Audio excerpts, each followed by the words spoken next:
এসেছি আজকে নতুন ভিডিও নিয়ে। আশা করছি আপনারা সবাই খুব খুব ভালো আছেন, সুস্থ আছেন আর সচেতন আছেন।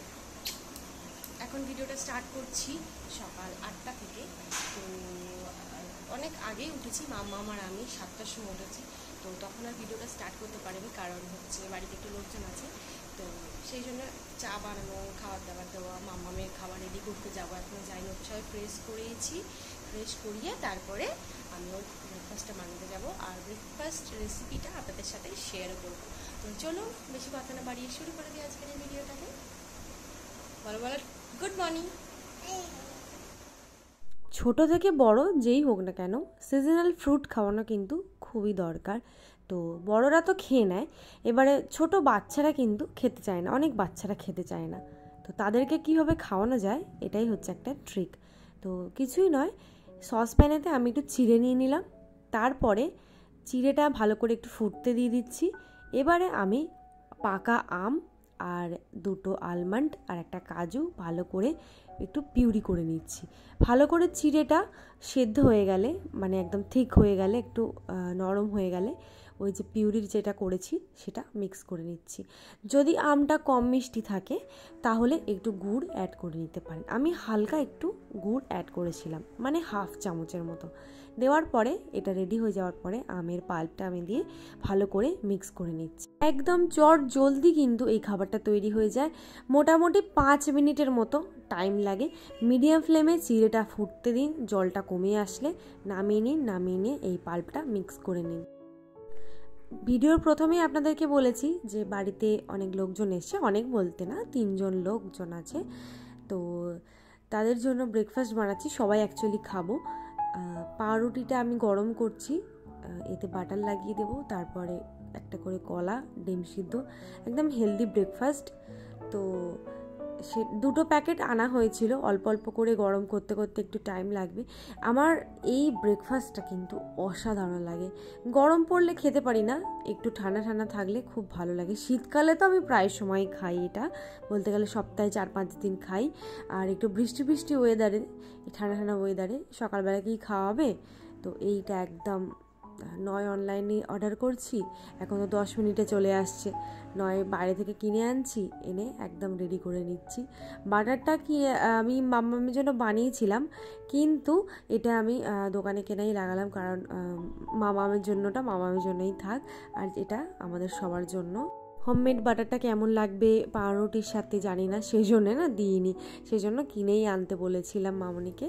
ব্রেকফাস্ট আমার রেডি, একটা একটা করে পোড়াচ্ছি আর ওনাদের খেতে দিচ্ছি। খেয়ে নাও মাসি।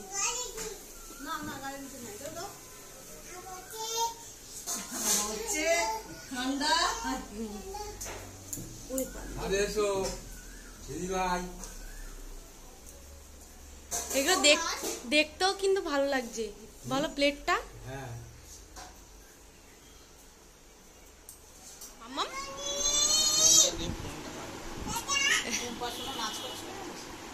মা টুম্পা সোনা একটু নাচ করো তো একটু।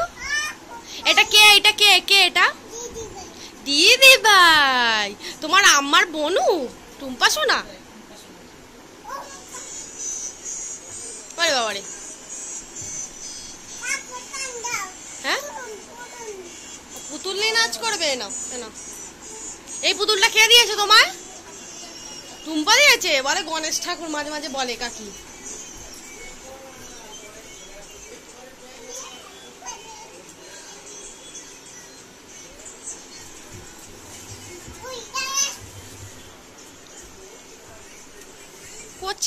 চলুন এবার আপনাদের সাথে শেয়ার করি হিয়াকে লাঞ্চে আজকে কী দিলাম। প্রেশার কুকারে আমি দিয়ে দিচ্ছি বাটার, এরপরে দিয়ে দিচ্ছি অল্প 1 চিমটে পরিমাণে গোটা জিরে। একটু গরম হয়ে গেলে তারপরে দিয়ে দিচ্ছি কুচো করা পেঁয়াজটা একটু হালকা করে ভাজা করে নেব, মানে কাঁচা থেকে একটু গোল্ডেন হবে সেই রকম করে নেওয়ার পরে আমি এতে সবজি যা অ্যাড করব দিয়ে দিচ্ছি। কিছু না, 2টো আলু আর একটু গাজর অ্যাড করছি। এরপরে আমি দিয়ে দিচ্ছি চিকেনের ব্রেস্ট, ওটাকে আমি ভালো করে একটু কিমা করে নিয়েছি, যাতে ভালোভাবে টুকরো হয়ে যায়, ভাতের সাথে মিক্স হয়ে যায়, আর মাম্মামও যাতে চিবিয়ে খেতে পারে। ওকে যদি গোটা দিই না, ও একদম খেতে চায় না। তো এতে আমি দিয়ে দিচ্ছি আদা রসুন বাটা, হলুদ গুঁড়ো, পরিমাণ মতো নুন, জিরে গুঁড়ো আর গোলমরিচের গুঁড়ো। যদি বাড়িতে দই অ্যাভেলেবেল থাকে তাহলে অল্প একটু পরিমাণে দইও দিতে পারেন, খুব ভালো টেস্ট আসে। তো জল দিয়ে ভালো করে 2 মিনিট ধরে আমি কষিয়ে নিচ্ছি। যতই হোক মশলা দিয়েছি ভালো করে, একটু তো বাচ্চাদের খাবার যাই হোক না কেন কষাতে তো হবে। তো আমি মোটামুটি মিডিয়াম ফ্লেমে দিয়ে 2 মিনিটের মতো একটু কষিয়ে নিচ্ছি। কষানো হয়ে গেছে। হয়ে যাওয়ার পরে আমি এতে পরিমাণ মতো রেডি হওয়া ভাত দিয়ে দেবো। চাল দেবো না, আমি সবসময় ছোট থেকে রেডি হওয়া ভাত দিই। এইভাবেই ওকে আমি খাইয়ে থাকি, আমার মেয়ের কোনো সমস্যা হয় না। তো ভাতটা দিয়ে দিলাম। দেওয়ার পরে আমি দিয়ে দিচ্ছি জল দিয়ে ভালো করে 7 থেকে 8 খানার মতো সিটি মেরে রেখে দেবো। রেখে দিলে রেডি হয়ে যাবে ওর এই চিকেন রাইসটা। আমি মাম্মামকে চিকেন এইভাবেই খাইয়ে থাকি। ওইদিকে তো মাম্মামের জন্য খাবার তৈরি করতে দিয়ে দিয়েছি, আর এইদিকে মামনি সবার জন্য পাতলা করে চিকেনের ঝোল করছে, বড় বড় করে আলু কেটে। আজ তো বৃষ্টি হচ্ছে, শুধু আজ নয়, এখন বেশ কয়েকদিন ধরে বৃষ্টি হচ্ছে আর শুনছি বৃষ্টি হতে থাকবে। তো এই সব ওয়েদারের জন্য একদম চিকেন মাটন অসাধারণ লাগে, মানে বেশ বর্ষাকালে যে রেসিপিগুলো খাওয়া হয় আর কি। তো এইদিকে মাম্মামের খাবারটা রেডি হয়ে গেছে, আমি ওকে খাওয়াবো কারণ অনেকটা বেলা হয়ে গেছে। আর ওকে একটু ইচ্ছা করে একটু দেরি করে খাওয়াচ্ছি।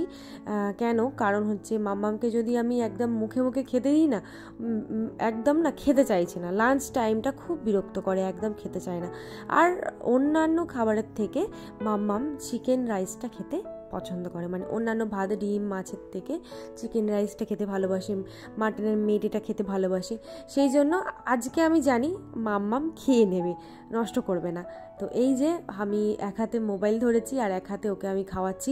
বাইরে যেহেতু বৃষ্টি হচ্ছে সেই জন্য বাইরে নিয়ে আমি ওকে ঘুরে ঘুরে খাওয়াতে পারবো না, কারণ ভিজে যাবো। আর ওকে এইভাবে বারান্দায় খাওয়াতে হবে। ও একটু যা পারে হোক তাই নিয়ে খেলুক, আর আমি ওকে খাওয়াতে থাকি। না হলে ও খাবে না। ওকে একটুখানি কোনো কিছু দিয়ে বিজি না করে দিলে না, ও একদম খেতে চাইবে না, মুখ থেকে ফেলে দেবে। আর ওর খুব ব্যাড হ্যাবিট, মুখে কিছু দিলে খেতে না ইচ্ছে হলে মুখ থেকে ফেলে দেয়, গায়ে ময়ে মাখে। শুধু আমার মেয়ে করে না, সব বাচ্চারাই করে। আমার এটা খুব বিরক্ত লাগে, কারণ আমি ওকে মোছাতে মোছাতে আমি পাগল হয়ে যাই। দেখছেন বন্ধুরা, মাম্মাম কিরকম একটা স্মাইল দিল মুখে খাবারটা নিয়ে, এর মানে হলো ওর খাবারটা পছন্দ হয়েছে।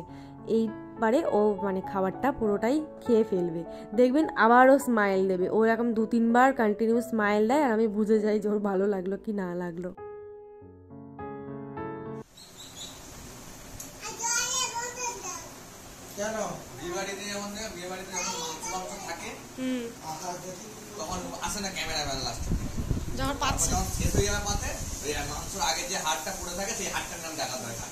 কি করবো, আমি মাম্মামকে খাওয়াচ্ছিলাম।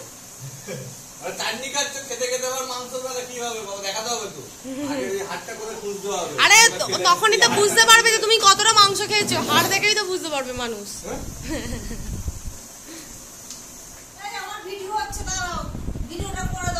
3 বোনে এখন খেতে বসেছে। কটা বাজে? 2টো বাজে। ওই বিট্টুরও তাই করেছি আমি।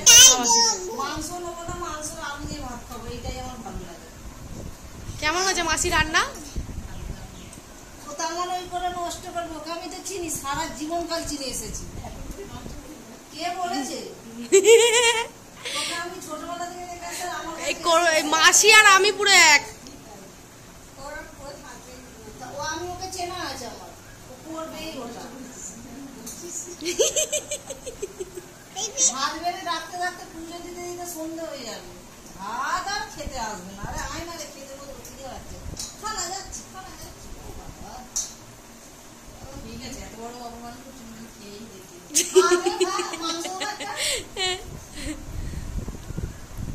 কি বড্ড রোগা হয়ে গেছিস, খানা রে।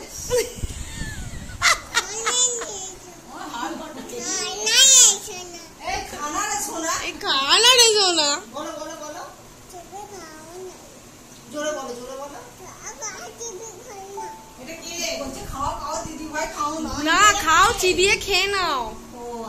না খাও, চিবিয়ে খেয়ে নাও। ও মা, তুমি আমার সোনা মা, তুমি আমার ঠাকুর।